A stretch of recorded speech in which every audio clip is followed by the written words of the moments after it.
मैं तुम्हारे बिना नहीं रह सकता अंजलि। अब बस तुम जल्दी से शादी कर मेरे घर आ जाओ। मैं भी तुमसे बेहद प्यार करती हूँ नवीन, और मैं भी तुम्हारे बिना नहीं रह सकती। ये कहकर वो दोनों एक दूसरे के गले लग जाते हैं। नवीन और अंजलि एक ही गांव के रहने वाले थे। बचपन से साथ में खेलते खेलते उन्हें एक दूसरे से प्यार हो जाता है, लेकिन उन दोनों के प्यार से सारा गांव उनके खिलाफ था। एक रोज, माँ तुम्हें पता है पूरा गांव भैया और उस अंजलि के बारे में क्या क्या बातें कर रहे हैं कि ये दोनों एक दूसरे से प्यार करते और शादी करना चाहते हैं। क्या ये सच है? हाँ माँ, भला मैं क्यों झूठ बोलूंगी। यकीन ना हो तो अभी भैया आने वाले, आप उन्हीं से पूछ लेना। अभी भी वो उसी से मिलकर आ रहे हैं। मैं कुएं पर पानी लेने गई थी तो दोनों को एक दूसरे के साथ देखा था। ये सुनकर शारदा गुस्से में आ जाती है। उस लड़की की इतनी हिम्मत कि मेरे बेटे को अपने प्रेम जाल में फंसा लिया। कुछ देर बाद नवीन घर लौटता है तो शारदा उसे प्यार से समझाती है। नवीन बेटा, तू समझने की कोशिश कर। तुम दोनों एक ही गांव के रहने वाले हो। एक ही गांव में रहने वाले लोग आपस में शादी नहीं कर सकते। एक गांव में रहने वाले भाई बहन या किसी और रिश्ते से जाने जाते हैं, और शादी की इतनी ही जल्दी है तो दूसरे गांव की किसी अमीर लड़की से मैं तेरी शादी करवा देती हूँ। वो दहेज भी खूब लाएगी। मैं कुछ नहीं जानता माँ, शादी उसी से करनी चाहिए जिससे प्यार होता है। और अंजलि इसी गांव की है तो क्या फर्क पड़ता है। बचपन से मैं उसके साथ रहा हूँ, वो मेरी दोस्त थी, लेकिन अब मुझे उससे प्यार हो गया। और आप लोग इस रिश्ते को समझने की कोशिश क्यों नहीं कर रहे? अरे बेटा, तू समझ क्यों नहीं रहा। वो अंजलि दिन भर तो गांव के लड़कों के साथ कंचे और गुल्ली डंडा खेलती रहती है, तो भला वो क्या ही घर संभालेगी। तू मेरे लिए बहू ही लाना चाहता है तो ढंग की ला। माँ, मैं अंजलि के साथ बचपन से रहा हूँ, इसीलिए अच्छे से जानता हूँ कि वो घर को संभाल लेगी। शारदा, ये इतना कह ही रहे हैं तो तुम मान क्यों नहीं जाती? और वैसे भी हमारा गोत्र तो अलग अलग है ना। आखिर में सबके कहने पर शारदा इस शादी के लिए मान जाती है, और कुछ दिन बाद अंजलि ब्याह कर घर आ जाती है। शारदा उसका गृह प्रवेश करने के लिए दरवाजे पर खड़ी थी, लेकिन उसकी नजरें बार बार बाहर की तरफ जा रही थी। भाग्यवान, तुम बार बार बाहर क्या देख रही हो? बहू का स्वागत करो। दहेज देख रही हूँ जी। उस भोला राम ने आखिर दहेज में क्या क्या दिया है? अरे उसने अपनी बेटी दे दी, ये क्या कम है? और वैसे भी वो बेचारा गरीब है, क्या ही दहेज देगा। शारदा मुंह बनाते हुए गैर मन से अंजलि का गृह प्रवेश कराती है। बेटी जाओ, अपनी भाभी को उसका कमरा दिखा दो। काजल शारदा को कमरे में ले जाती है। वो कमरा काफी टूटा फूटा सा था। वहाँ बेड के नाम पर भी सिर्फ 2 गद्दे ही बिछे होते हैं। फिर वो उस जमीन पर बिछाए गद्दे पर सो जाती है। ऐसे ही कुछ दिन बीत जाते हैं। बरसात का महीना शुरू हो जाता है। एक रोज तेज बारिश हो रही होती है। भाभी, ओ भाभी, अभी तक सो रही हो क्या? चलो उठो, माँ तुम्हें बुला रही है। अंजलि जल्दी से उठकर हाथ मुंह धोकर अपनी सास के पास जाती है। माँ जी, आपने बुलाया क्या? हाँ, सांझ होने को है और तू अभी तक सो रही है। बाहर कितनी तेज बारिश हो रही है। चल हमारे लिए गर्मा गर्म पकौड़े और चाय ले आ। और हाँ, मेरी बेटी काजल के लिए प्याज के पकौड़े और मेरे लिए पालक के बना कर ले आ। माँ जी, पालक कहाँ है? बाहर घर के पीछे लगा हुआ है, वहीं से ले आ। लेकिन माँ जी, बाहर तो बारिश हो रही है।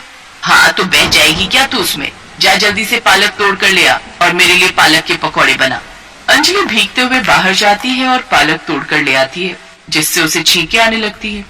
फिर अपनी कच्ची रसोई में जाकर वो पकौड़े बनाने लगती है, लेकिन बाहर हो रही तेज बारिश के कारण ऊपर से रसोई की छत टपकने लगती है। अंजलि इस बारे में जाकर अपनी सास को बताती है। माँ जी देखिए ना, रसोई की छत टपक रही है, जगह जगह पानी टपक रहा है। ऐसे में मैं पकौड़े कैसे बनाऊंगी? देखो तो माँ, भाभी को आए हुए 2 दिन नहीं हुए कि इनके नखरे शुरू हो गए। और नहीं तो क्या, ये सब तो काम ना करने के बहाने हैं।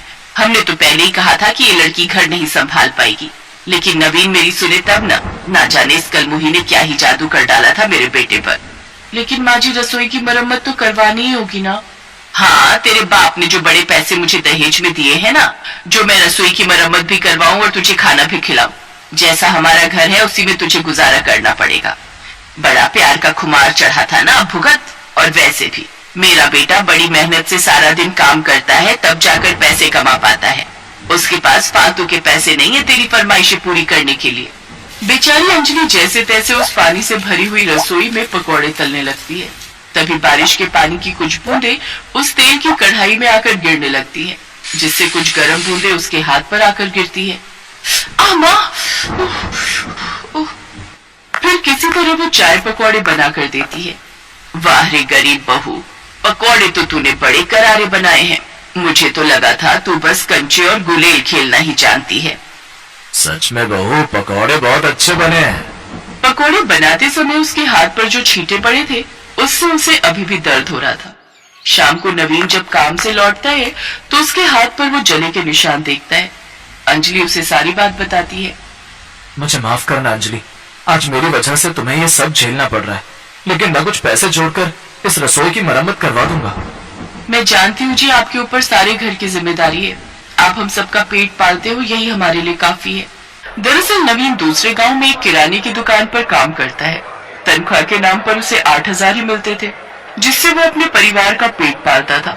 इधर सारा दिन नवीन के बाहर रहने के कारण शारदा अंजलि पर काफी जुल्म ढाती। अंजलि के आ जाने के बाद शारदा और उसकी बेटी घर का कोई काम नहीं करती और सारा काम अंजलि से ही लेती।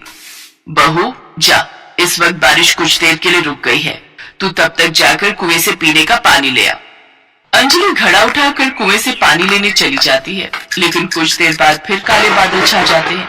2 दिन से लगातार हो रही बारिश के कारण अब गरीब बहू की रसोई में पानी भर चुका था। वो अपनी सास के पास जाती है। माँ जी, रसोई में इतना पानी आ चुका है, अब आप ही बताइए मैं खाना कैसे बनाऊं? बहू, अब तू क्या चाहती है तेरे रहते मैं जाकर रसोई में खाना बनाऊं? अगर तेरी यही इच्छा है तो तू मुझे साफ साफ बोल दे। मैं शाम को नवीन आएगा तो उसको बोल दूंगी, क्योंकि तू तो नवीन की ही पसंद है ना। माँ जी, आप कहाँ की बात आखिर कहाँ जोड़ रही हो? अच्छा कोई बात नहीं, मैं रसोई में ही खाना बना लूंगी। बेचारी गरीब बहू फिर से अपनी उस रसोई में चली जाती है, जहाँ बाहर हो रही तेज बारिश के कारण सारी रसोई पानी से भर गई थी। अंजलि किसी तरह चूल्हे के पास पानी आने से तो बचा लेती है, लेकिन वही बारिश के पानी में सबके लिए खाना बनाने की तैयारी में लग जाती है। उस बारिश के पानी में अनेक प्रकार के मच्छर पनप रहे थे और वो उसी पानी में बैठकर खाना बना रही थी। लगातार 2 घंटे तक उस पानी में बैठकर खाना बनाने से जहाँ उसे सर्दी लग गई, तो वही पानी में पनप रहे गंदे मच्छरों ने उसे बुरी तरह काट लिया था। फिर वो सबके लिए खाना बनाकर कमरे में ले जाती है, जहाँ वो सब आराम से बैठकर खाते हैं।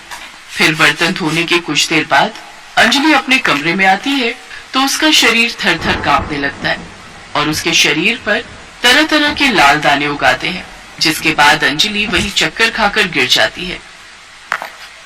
अंजलि, अंजलि, क्या हुआ तुम्हें अंजलि? अरे ये क्या हुआ बहू को? बेटा इसे जल्दी से अस्पताल ले चलो। नवीन किसी तरह अंजलि को नजदीकी अस्पताल में ले जाता है, जहां उसका बुखार बढ़ता ही जा रहा था, जहां डॉक्टर उसका ब्लड टेस्ट करवाते हैं। देखिए इनकी ब्लड टेस्ट रिपोर्ट आ गई है, इन्हें डेंगू मलेरिया हुआ है। अब कुछ दिन इनको अस्पताल में रहना होगा। डॉक्टर अंजलि को अस्पताल में एडमिट कर लेते हैं, जिसके बाद अब घर की जिम्मेदारी शारदा के ऊपर आ जाती है और अब शारदा को उस गीली रसोई में खाना बनाना पड़ता है।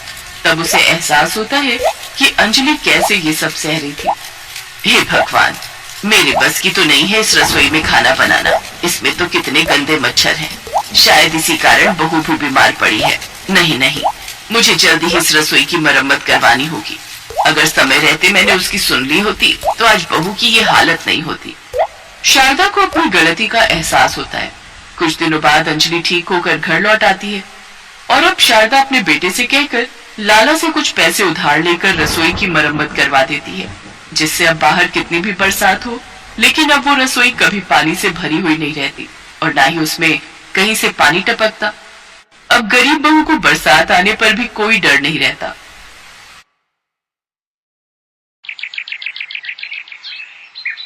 संतोष ने कुछ समय पहले ही अपने बेटे की शादी सलोनी से की थी, जिसका रंग भले ही काला था, लेकिन स्वभाव से वो बहुत ही गुणी और संस्कारी थी। संतोष की बड़ी बहू प्रीति गोरी और खूबसूरत थी, जिस वजह से घमंड उसमें कूट कूट कर भरा था। प्रीति का पति अनिल आर्मी में नौकरी करता था, जिसकी पोस्टिंग जम्मू में हुई थी। प्रीति शादी के बाद से ही अपनी देवरानी को उसके कालेपन के लिए ताने देती थी, लेकिन सलोनी इस बात का बिल्कुल बुरा नहीं मानती थी। कुछ महीनों बाद मॉनसून शुरू हो गया और सलोनी बारिश का मजा लेते हुए छत पर बैठकर कपड़े धो रही थी। अरे वाह, बारिश के पानी से कपड़े भी धुल गए और टंकी का पानी ज्यादा खर्च भी नहीं हुआ। अब सूखा बाद में दूंगी। अरे आप यहाँ क्या कर रहे जी? आप भीग जाएंगे। कोई बात नहीं, ये शादी के बाद हमारा पहला मानसून है और अब मैं तुम्हारे साथ इस बारिश में भीगना चाहता हूँ। सुधीर काली होने के बाद भी अपनी पत्नी सलोनी को बहुत प्यार करता था। दोनों बारिश के मजे ले रहे थे, तभी सलोनी की सास शीला उसे आवाज देती है, अरे सलोनी बहू, कहाँ हो तुम? जल्दी से मेरे लिए एक कप चाय बना दो। मुझे जल्द से जल्द जाना होगा, माँ जी को चाय बनाकर देनी है। अच्छा ठीक है, जाओ, और एक कप मेरे लिए भी बना देना। ठीक है। जी सासू माँ, आपने मुझे बुलाया? अरे कपड़े धो रही थी या मटर गश्ती करने छत पर गई थी? जा जल्दी से रसोई में जाकर मेरे लिए चाय चढ़ा दे, और हाँ पहले ये कपड़े बदल ले, कई सारी रसोई गीली कर दे। तभी सलोनी की जेठानी उसके पास आती है और कहती है, एक मिनट देवरानी जी, तुमने मेरी साड़ी तो ठीक से धो दी ना? ध्यान रहे उसमें कलर नहीं चढ़ना चाहिए, पता चले खुद जैसी काली पीली हो वैसे ही मेरे कपड़ों को भी कर दो। बहू, ये क्या तरीका है छोटी बहू से बात करने का? ठीक है तो कह रही हूँ सासू माँ, आपको भी यही काली लड़की रह गई थी मेरी देवरानी बनाने के लिए। पता है मेरे सब रिश्तेदार मुझ पर कितना हंसते हैं। दीदी, काला होना कोई पाप है क्या? जब से मैं यहाँ आई हूँ आप मुझसे चिढ़ी हुई रहती हैं। कोई भी तुम्हारी काली शक्ल को देखेगा ना तो चिढ़ेगा ही। प्रीति, अपनी देवरानी से कोई ऐसे बात करता है क्या? और भूल मत, सुधीर सलोनी को बहुत पसंद करता है। जरूर इसने मेरे देवर पर कोई काला जादू किया होगा, तभी तो ये काली लड़की उन्हें पसंद आ गई। तभी सुधीर भी वहां आ जाता है। भाभी, वो जैसी भी है मेरी बीवी है, और मैं देख रहा हूँ आपकी बहुत अनबन चल रही है मेरी पत्नी से। अच्छा, अब तुम अपनी भाभी से बहसबाजी करोगे, और वो भी कल की आई हुई इस काली कलूटी लड़की के लिए? देखा आखिर अपने काबू में कर ही लिया इसने मेरे देवर को। दीदी आप गुस्सा मत होइए, मैं अभी आपकी साड़ी सुखा कर दे देती हूँ। सलोनी अपनी सेठानी की साड़ी प्रेस करके उसे दे देती है। भोली भाली काली सलोनी पर उसके पति और सास को बड़ी दया आती है, और वो अक्सर उसका साथ देते थे, जिस वजह से प्रीति अपनी देवरानी से और जलने लगी थी। एक रोज जब सलोनी खाना बनाकर परोसती है तो उसमें नमक कम होता है, जिस वजह से प्रीति गुस्से में उसके हाथ पर वो दाल गिरा देती है। भाभी, आज तो हद ही हो गई, बस अब और नहीं। वही मैं भी कह रही हूँ, बस अब और नहीं। सासू माँ, आप हमारा बंटवारा कर दो, आज से मैं अलग रहूंगी। ठीक है, आप बंटवारा चाहती हो ना, तो आज से हम अलग अलग रहेंगे। गुस्से में आकर सुधीर घर में रस्सी बांधकर अलग अलग बंटवारा करता है। मॉनसून में भारी बारिश होने के कारण घर के दोनों ही तरफ खिड़कियों से पानी अंदर आ जाता है। सलोनी तो अपने हिस्से को साफ कर लेती है, लेकिन उसकी आलसी घमंडी गोरी जेठानी पानी को हाथ तक नहीं लगाती, जिससे उनकी सास शीला फर्श पर फिसल जाती है और उसे चोट आ जाती है। हाय रे, मर गई रे, मर गई। माँ जी रुकिए, मैं अभी आती हूँ। कोई जरूरत नहीं है, मैं ही दवाई लगा देती हूँ, लेकिन तुम ये लकीर पार मत करना। और सासू माँ, आपसे एक जगह चैन से बैठा नहीं जाता, मेरा काम और बढ़ा दिया। गिरी भी तो तेरी वजह से हूँ। अलग होने के बाद अब प्रीति को घर के खाने से लेकर कपड़े धोने, झाड़ू पोछा हर काम खुद ही करना पड़ता। अब उसे अपनी देवरानी की अहमियत समझ आने लगी। ऐसे ही कुछ दिन बीत जाते हैं। फिर एक रोज प्रीति की तबीयत बहुत खराब होती है और वो बेहोश होकर गिर जाती है। तभी सलोनी उसे देख लेती है और लकीर पार करके उसे जल्द से जल्द हॉस्पिटल ले जाती है, जहाँ डॉक्टर कहते हैं, अच्छा हुआ आप इन्हें समय से ले आई, इन्हें हार्ट अटैक आया था, अगर जरा से भी देर होती तो कुछ भी हो सकता था। प्रीति को होश आ जाता है और जब उसे पता चलता है कि सलोनी ने उसे अस्पताल पहुंचाया है तो उसे अपने किए पर बहुत पछतावा होता है। मुझे माफ कर दे सलोनी, मैंने तेरे साथ बहुत बुरा बर्ताव किया, लेकिन आज मुझे अपने किए पर पछतावा है। इसके बाद सभी फिर से एक साथ मिलकर खुशी